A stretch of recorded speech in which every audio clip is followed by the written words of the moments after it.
First up, we got Normani. Following her split from girl group Fifth Harmony, it's safe to say that none of the other 4 members like Camila very much, but Normani has been the most outspoken against her. This is because, among other things, an old text message conversation between Camila and a friend was leaked, where Camila laughed at the friend referring to Normani as the N-word. To make things worse, an old Tumblr account of Camila's was also exposed, showing Camila using racist language like the N-word on multiple occasions, along with making disturbing jokes, like one post joking about Rihanna and Chris Brown's domestic abuse case. After all of this came out, Normani was understandably heartbroken that her former friend and bandmate had such a horrible past. Normani decided to share her thoughts on everything in her cover story with Rolling Stone. In one interview, Normani said in part, quote, "It was devastating that this came from a place that was supposed to be a safe haven and a sisterhood, because I knew that if the tables were turned, I would defend each one of them in a single heartbeat." Normani also said that Camila never supported her when she was being attacked by racist online trolls, and Normani never felt fully supported by Camila. Normani added in the interview, quote, "It took days for her to acknowledge what I was dealing with online, and then years for her to take responsibility for the offensive tweets that recently resurfaced." So clearly Normani did not fully accept the apology that Camila posted, but she said she will not comment any further on the matter. Next up, Fifth Harmony. So much shade has been thrown between Camila and Fifth Harmony, I could probably make a whole video on it.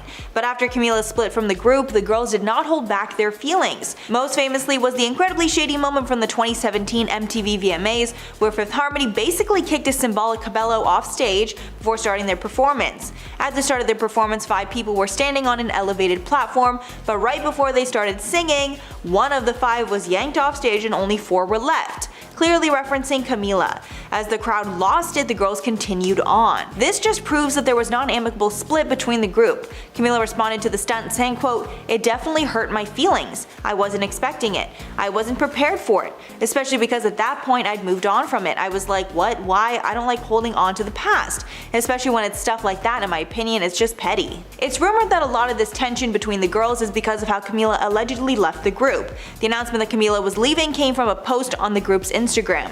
And a particularly shady part of the statement claimed that Camila told the group that she was leaving through her representatives, which made it seem like Camila did not even have the decency to tell the girls she was leaving herself. Camila clapped back in her own statement where she said that she had been having conversations with the group for many months now, and they were not blindsided about the choice. However, Camila claimed that she was completely blindsided by Fifth Harmony's announcement. After this, it was a he said, she said, but many believe the group is telling the truth. Next up, we have Austin Mahone. Before Sean and Camila were the hottest couple in Hollywood, Camila dated Austin Mahone back in 2014. At that time, the split seemed amicable and all was good, until Hollywood Life reported that they knew the real reason for the split. Apparently, while the couple was together, Austin wanted to keep things private and not put it on social media, but Camila was the opposite and wanted everyone to know that they were dating. The source went on to claim that, quote, "When she revealed that they were dating, he accused her of using it to sell albums, and she was hurt by that and they both decided to break up."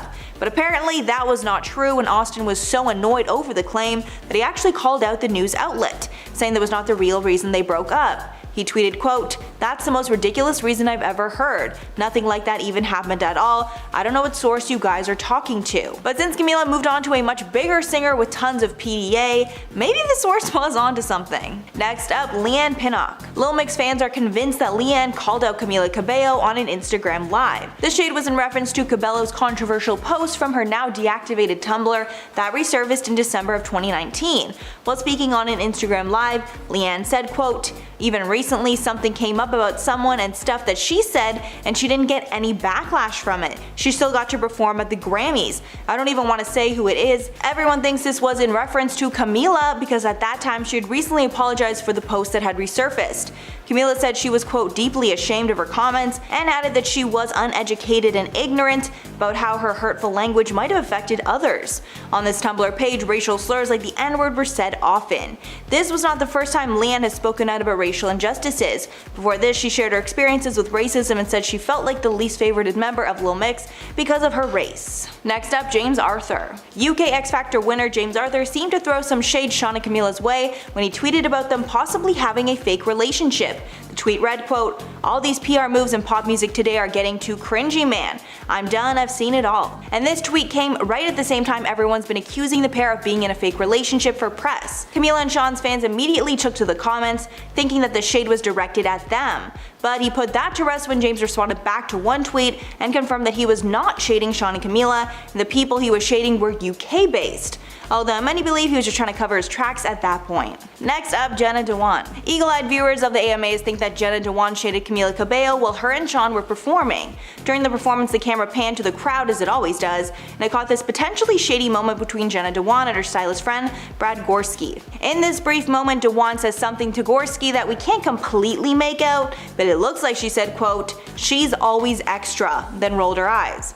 After the clip went viral, Jenna took to Instagram stories and claimed that she never said that, but rather said something along the lines of, "She's so good." Gorski, who was also in the car with her, added, quote, "Guys, we were bumping and grinding so hard to Senorita, we're obsessed." So I guess y'all can decide for yourselves what she said. And finally, Camila herself. Nobody has exposed Camila Cabello better than herself. She's been exposed for countless racist actions. One I brought up earlier was when Camila said the N-word in a conversation with her friend, and then laughed when this friend referenced Normani as the N-word. Then there are a slew of racist posts that were discovered on Camila's old Tumblr page. The posts were mostly shared in 2012 when Cabello was 14 and 15 years old, which was the year the Fifth Harmony formed. One gift she shared mocked and stereotyped a black child and a black female athlete. These posts also made references to offensive stereotypes about black people, such as KFC and watermelons. Many posts even featured the N-word, and some posts made fun of black, Asian, and Mexican people. Another post accused Taylor Swift of slut-shaming and Rihanna of wearing a little to no clothing. It also made fun of Bruno Mars, Nicki Minaj, and other rappers, so clearly a lot of stuff. Most of the content on the page was not created by Camila, but she reblogged it onto her public page for her fans to see. She also used the N-word when she publicly answered a question on her Tumblr page. After this was all exposed, she apologized on Twitter. She said in part, quote, "When I was younger, I used language that I'm deeply ashamed of and will regret forever. I was uneducated and ignorant, and once I became aware of the history and the way and the true meaning behind this horrible and hurtful language, I was deeply embarrassed I ever used it." However, many did not accept the apology and didn't believe that she didn't know what the words meant. First up, we got Elliot Page. Elliot Page might be the only person that has directly called out Chris Pratt for his affiliation with the controversial Hillsong Church. Pratt spoke about the church with Stephen Colbert on his show, opening up further about his spirituality, but his comments did not sit well with Page, who took to Twitter to call out Pratt. Elliot tweeted, quote, "Okay, but his church is infamously anti-LGBTQ, so maybe address that too?" Adding in a follow-up tweet, quote, "If you are a famous actor and you belong to an organization that hates a certain group of people, don't be surprised if someone simply wonders why it's not addressed. Being anti-LGBTQ is wrong, there aren't two sides. The damage it causes is severe, full stop, sending love to all." After the situation got tons of media attention, Pratt took to Instagram to share his side of the story. Pratt wrote in part, quote, "It's been recently suggested that I belong to a church which hates people and is infamously anti-LGBTQ. Nothing could be further from the truth. I go to a church that opens their doors to absolutely everyone," adding that he's not the spokesperson for the Hillsong Church or any other group of people. And even though this is the most public feud that Pratt has been in regarding his support of LGBTQ people, many users online also allege that Pratt does not support gay marriage either. Next up, Dylan O'Brien. Dylan O'Brien was another star that got involved in the Chris Pratt-Elliot Page drama. After Elliot tweeted out asking Pratt to comment on the anti-LGBTQ nature of the church, Dylan supported that stance and quote tweeted Elliot's tweet, adding quote, "I second this." I don't believe Dylan commented any further on the matter, but he made sure to voice that he also had questions surrounding the inclusivity of the Hillsong Church. Next up, Anna Faris. Anna Faris and Pratt are now divorced, but they got married in 2009 and were together until they split in 2017. But since their split, Anna has described some things about their relationship that have some questioning Pratt. Speaking to guest Rachel Bilson on the May 3rd episode of her podcast, Anna Faris is Unqualified, Faris said she felt her quote hand was forced in the divorce from Pratt. When speaking about past relationships, Anna said quote, "For me, I think after every breakup, at some point, I realized that there were a lot of things I ignored that I really shouldn't have. In hindsight, it felt like my hand was forced. I don't think it was ever an independent decision." She also described that in her relationship with Pratt, she would never open up about the struggles that she had or the things that she was facing. She also said her lack of close girlfriends made it hard harder for her to open up about her struggles in her relationship. Ferris added, quote, "I think it stunted me in a lot of ways, one of them being that I never talked about any issues, so to the people even who I was closest to, I'm sure things were more transparent with my relationship with Ben, but with Chris, I think we both protected that imagery even within our close circles." Basically saying that they both protected their image rather than actually working through their issues. Next up, Brie Larson. Brie did not directly call out Chris for anything, but Brie Larson was the catalyst that showed us just how sexist Hollywood can be. During the infamous scandal where the internet unanimously voted that Chris Pratt was the worst Chris, Pratt's Marvel co-stars like Mark Ruffalo and Robert Downey Jr. made a point to defend him against the hate. Both men, along with other MCU actors, jumped in to defend Pratt and share their positive stories with him. And although that support was deemed innocent at the time, it was then questioned why women like Brie Larson don't get the same treatment. After Brie Larson spoke out about diversity in the Marvel Cinematic Universe, saying that the MCU needed to be more diverse, she got intense backlash from Marvel fans, and the only MCU star that defended her at the time was Don Cheadle. Many took this to be blatant sexism. Next up, Jason Momoa.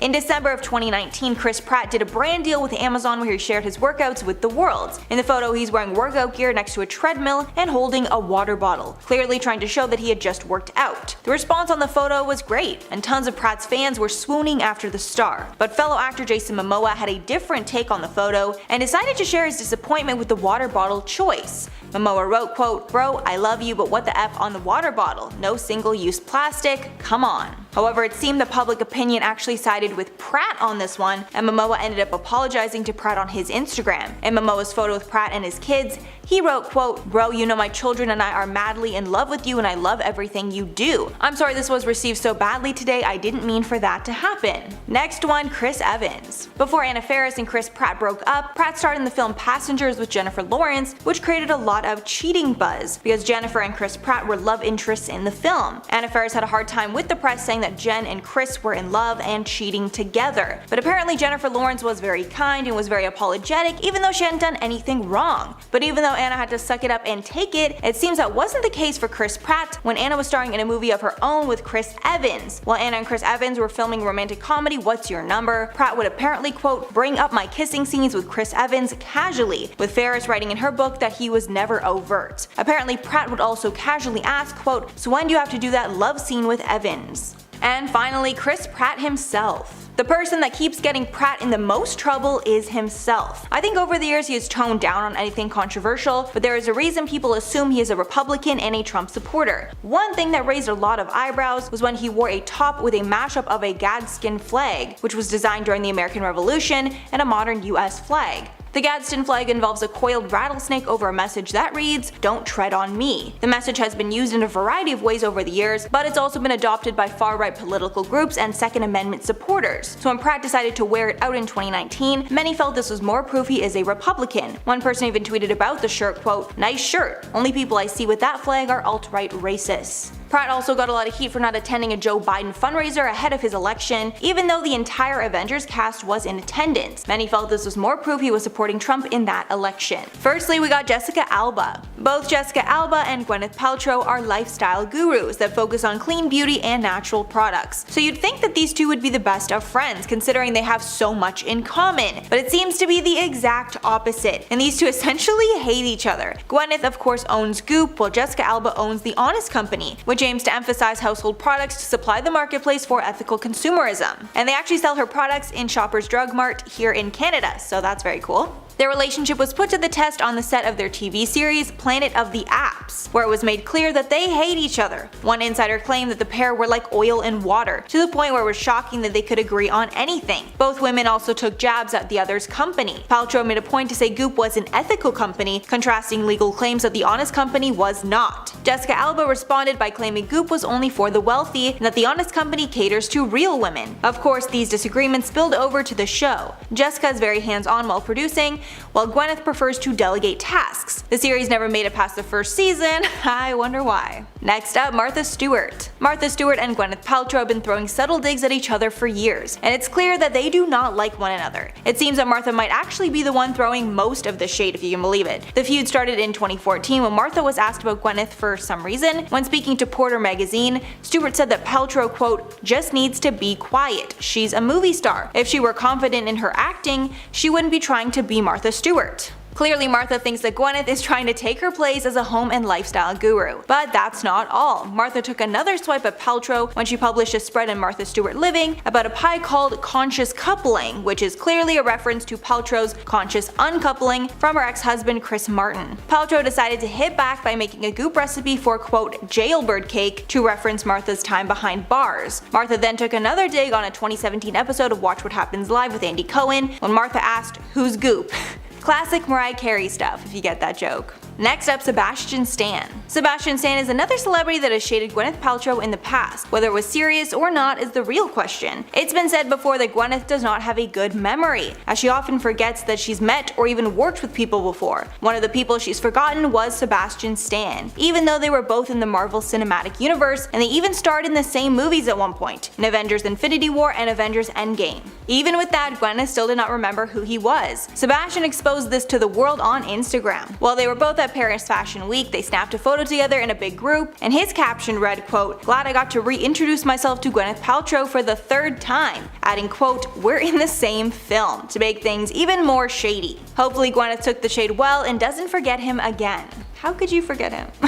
Next up, NASA. Yep, you read that right. Even NASA has shaded Gwyneth in the past. It all started when Goop began promoting Body Vibe stickers, which according to Gizmodo, claimed to use quote NASA's spacesuit material to rebalance the energy frequency in our bodies. But it turned out that it was a load of BS, like pretty much everything else on the site. After some backlash, Body Vibes got rid of the NASA claim, claiming it was an error by the distributor. Goop addressed the error in a statement, writing, quote, "Our content is meant to highlight unique products and offerings, find open-minded alternatives, and encourage conversation." Which I guess is exactly what happened, because hey, we're talking about it at the end of the day. Next up, Vanity Fair. Gwyneth Paltrow generally has a pretty good relationship with the tabloids. However, her relationship with Vanity Fair is so bad that she tried to get her A-list friends to blacklist the magazine. Apparently, the entire feud between them was because the magazine published a story about Gwyneth that was not approved by her. And although it's a nice gesture for a magazine to show you their stories beforehand, it's certainly not something that celebrities are entitled to. According to Page 6, the feud was between Paltrow and the magazine's editor at the time, Graydon Carter. She was asked by Carter to collaborate on the content for their cover story, but Gwyneth decided to refuse because they had recently done an unflattering story on one of her ex-partners, Brad Pitt. When Paltrow turned down the offer, he decided to go along with publishing the piece anyway, much to Paltrow's dismay. In response to this, Gwyneth sent out an email to a slew of her A-list friends, telling them to blacklist the magazine. The tab reported that one quote from the email read, quote, "Vanity Fair is threatening to put me on the cover of their magazine. If you are asked for quotes or comments, please decline. Also, I recommend you all never do this magazine again." Apparently, this semi-threatening email did not make Carter back down, and it only made him want to publish the piece even more, commenting that the media does not have to look out for celebrities. Next up, Joan Rivers. Everyone knows that you should not mess with Joan Rivers unless you want to feel the heat, and it seems that Paltrow learned that the hard way. Joan's show Fashion Police is where she dished out most of the shade about celebrities. I miss that show so much. The feud between them started when Gwyneth made some digs at Joan's expense. In 2013, Gwyneth told Harper's Bazaar that she'd quote never do Botox again because she looked crazy, which is fine, but then she added quote, "I looked like Joan Rivers." And of course, after making comments like that, Joan's gonna clap back. And she took it out on a number of Gwyneth's outfits on Fashion Police. After some back and forth, Joan went on an episode of Watch What Happens Live with Andy Cohen. When asked which celebrity gave the worst criticism of Fashion Police, Joan said, quote, "The worst criticism was Gwyneth Paltrow. She came in and yelled at us, but she stood up. She can't sit down because she's got a stick up her rear end." Adding, quote, "So the world's most beautiful woman voted by Helen Keller and Stevie Wonder." So clearly it's more than just a little friendly fire, and the two really do not like each other. Next up, Simon Stevens. Simon Stevens is the chief executive of Britain's National Health Service, and we're talking about him today because he called out Gwyneth for the health treatments that she was promoting through Goop. During a 2020 event at Oxford, he took the time to trash the claims that Gwyneth was making on her Goop blog, along with her Netflix series, The Goop Lab. Stevens claimed that Gwyneth conveyed quote considerable risks to health because she gave credence to quote quacks, charlatans, and cranks while promoting various untested wellness products and services. Some of his least favorite treatments promoted by Gwyneth are colonic irrigation and DIY coffee enema machines, which sound truly horrible. Stevens stressed that almost none of the claims she makes are backed up by science. Stevens definitely has a point, because Goop was actually forced to pay $145,000 in a settlement for false advertising, so he's not the only one doubting what she's selling.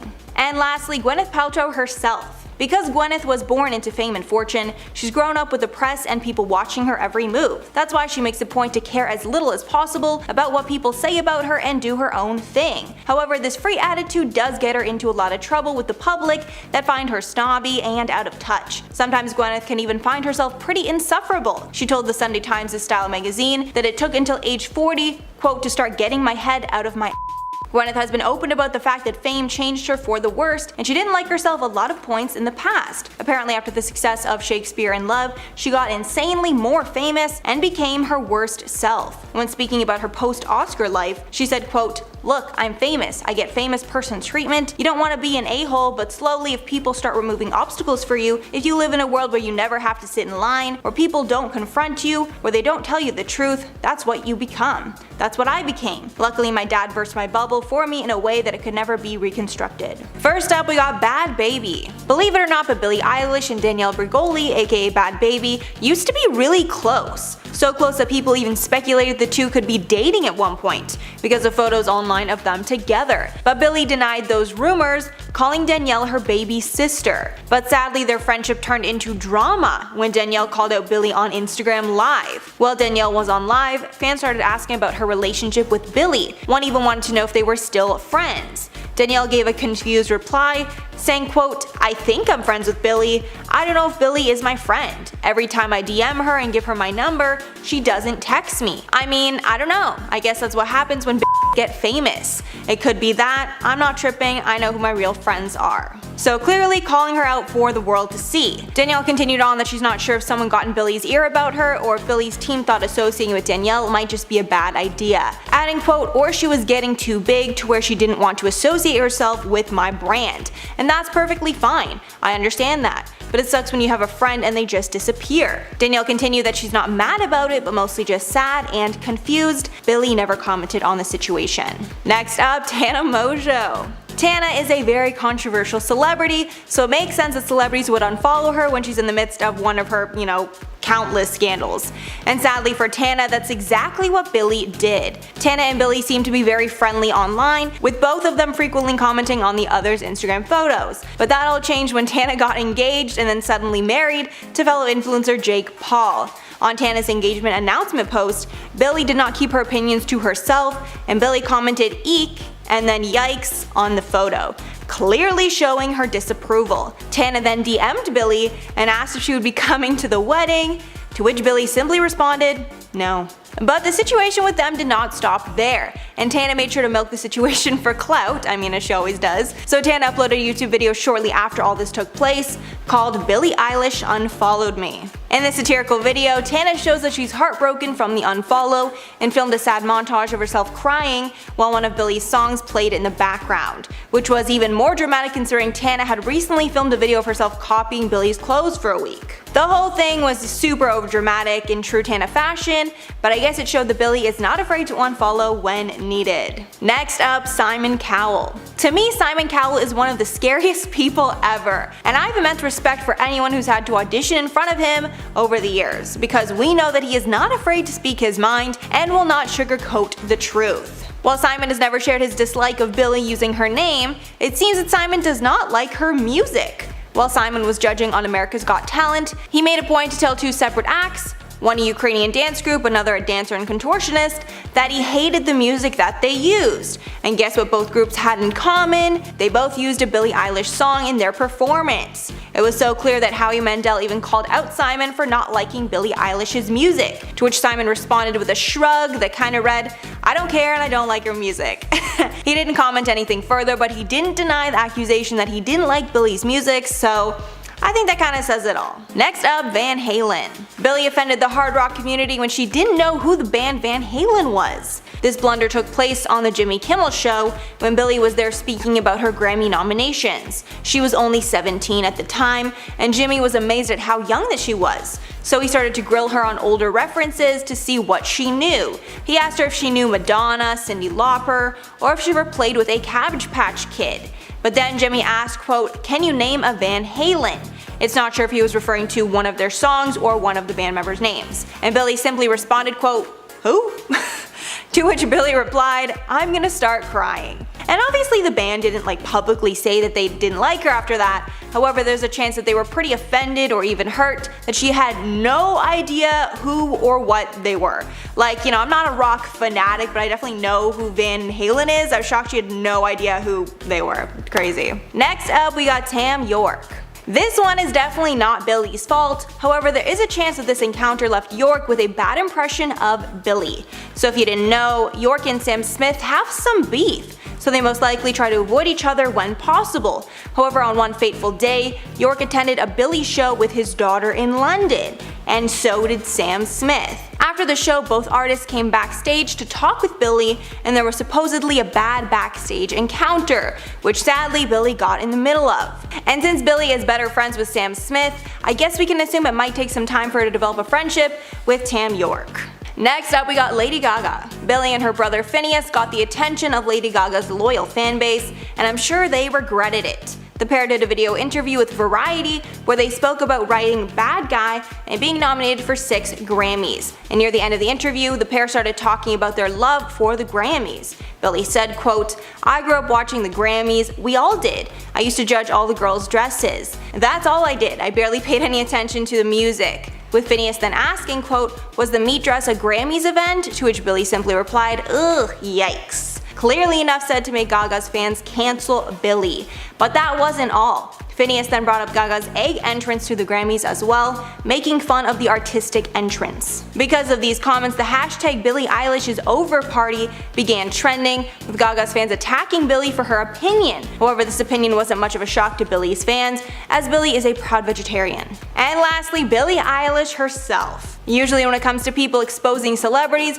it turns out the celebrities expose themselves the worst way. In the case of Billie, she's been embroiled in multiple scandals recently. This month, a video went viral where Billie was mocking an Asian accent, as well as mouthing the C word, the slur for Asian people. She also has been consistently called out for using a black scent and strongly emulating black culture. This scandal came just days after Billie's last scandal, where she was accused of queerbaiting. This accusation happened after Billie posted some behind the scenes footage from her Lost Cause music video, where there was only girls in the shot, and the caption on that was, quote, "I love girls." Many felt she was insinuating that she could be queer to gain attention for the song. However, others felt it could be her way of subtly coming out without putting a label on things. And not only has Billie been caught up in scandal, so has her new boyfriend, 29-year-old Matthew Tyler Vorse. He was exposed for tweeting racist and homophobic things in the past, and he recently apologized online.